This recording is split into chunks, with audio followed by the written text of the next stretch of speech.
आज आप सभी को ईशु प्रदास का प्यार भरा नमस्कार। आज हम बात करने जा रहे हैं एथिकल डिसीजन और इमोशनल डिसीजन के बारे में। एथिकल डिसीजन और इमोशनल डिसीजन के बारे में, जो कि हम सब इसी डिसीजन से जुड़े हुए हैं। और इसी डिसीजन को समझने के लिए मैं आपको हमारे जो हिंदुओं में जो परम पूज्य गीता कहते हैं, उसी में से मैं आपको समझाने की कोशिश करूँगा।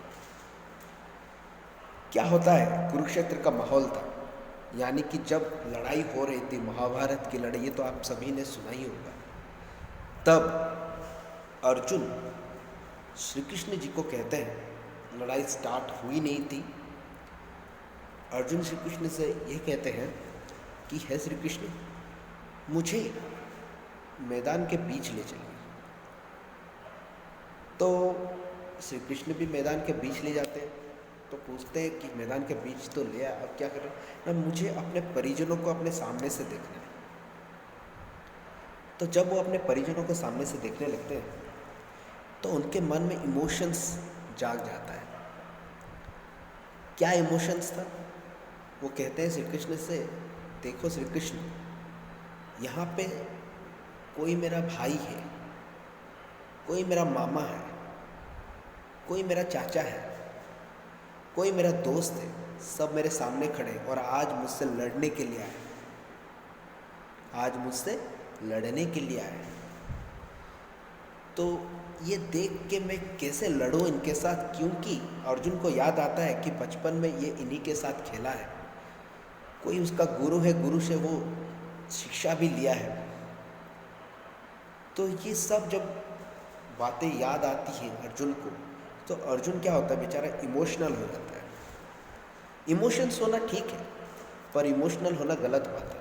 सेंटिमेंट होना ठीक है, पर सेंटिमेंटल होना बड़ी गलत बात है। तो बेचारे अर्जुन इमोशनल हो जाता है। वो इमोशनल ऐसा हो जाता है कि उसके जो गांडीव था, जो अर्जुन का सबसे ऐसा शस्त्र था जिसके लिए अर्जुन जाना जाता है, जिसके कारण महाभारत का युद्ध में अर्जुन को जीत हासिल हुई थी, तो वो उसके कंधे से खिसक जाता है। बेचारा का अर्जुन का गला सूख जाता है, वो पसीना पसीना हो जाता है। ये सब सोच के इसे कहते हैं इमोशंस। तो ऐसा इमोशंस हम लोग पढ़ लेते हैं, देख लेते हैं, हम लोग को लगता है अरे ये क्या है, ये तो देखे हैं, सुनने और देखना अलग है, पर खुद के साथ होना ये अलग है। फॉर एग्जाम्पल मैं आपको एक बात कहता हूँ। मान लीजिए कोई पुलिस वाला, उसकी वाइफ बहुत ही क्रिटिकल सिचुएशन में गुजर रही है, तभी उस पुलिस वाले को फ़ोन आता है, उसका कोई बड़ा ऑफिसर उसे फ़ोन करता है और कहता है जल्दी से आ जाओ, 10 लोगों की जान खतरे में है और तुम ही इन्हें बचा सकते हो। उस समय वो क्या डिसीजन लेगा, जरा सोचिए। अपनी वाइफ को बचाएगा या फिर वो 10 लोगों को बचाने जाएगा। ऐसा ही एक सिचुएशन और एक सिचुएशन में कहता हूँ। एक हार्ट सर्जन हो,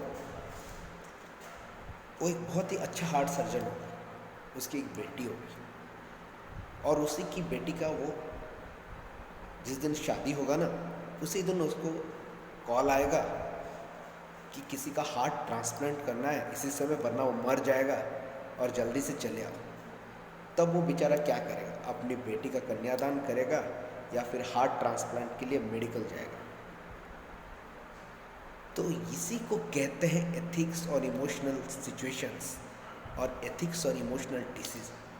तो अर्जुन जो इमोशनल होकर जो डिसीजन ले रहा है कंधे से, उसका जो गांडीव खिसक गया या फिर वो जो बोल रहे हैं, दैट इज़ रॉन्ग थिंग। क्योंकि वो इमोशनल होना ठीक बात है, मैं गलत नहीं बोल रहा हूँ, इमोशनल होना ठीक बात है, पर उसको ये भी सोचना चाहिए जिसके लिए वो इमोशनल हो रहा है वो उसके हकदार है या नहीं। क्योंकि उन्होंने ऐसे ऐसे पाप कर चुके थे जो शायद उसको फॉरगिव न किया जा सकता, उसे माफ़ भी नहीं किया जा सकता। और अर्जुन को तभी इमोशंस आ रहे हैं कि वो देख रहा है अपने चाचा को, भाई को, गुरु को। तो ये सब उसको आंखें बंद करके सोचना चाहिए कि नहीं, मैं अभी जो जंग कर रहा हूँ या युद्ध कर रहा हूँ, ये मेरे लिए क्यों ज़रूरी है, इससे क्या होगा, इससे एक नई दुनिया बनेगी, तब उसे सोचना चाहिए।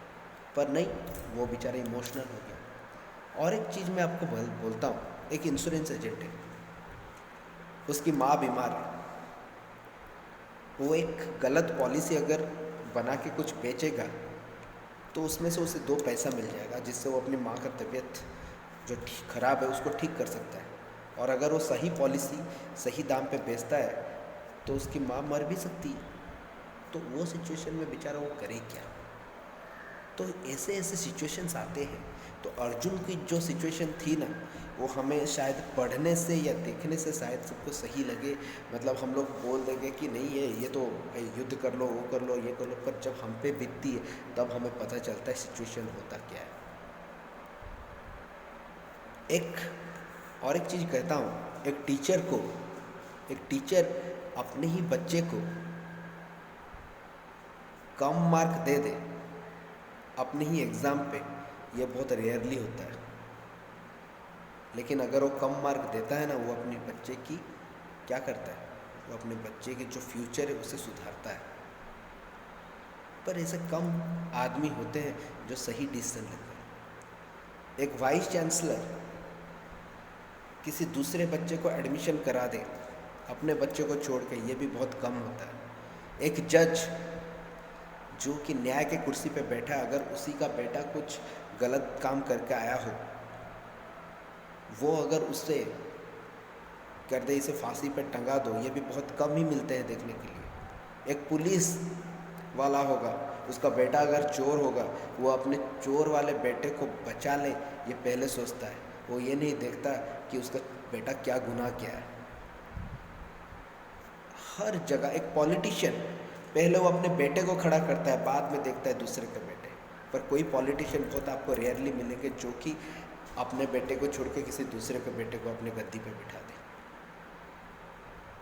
एक फिल्म का डायरेक्टर भी ऐसा ही है, वो पहले अपने बच्चे को लेता है, फिर बाद में वो दूसरा को लेता है।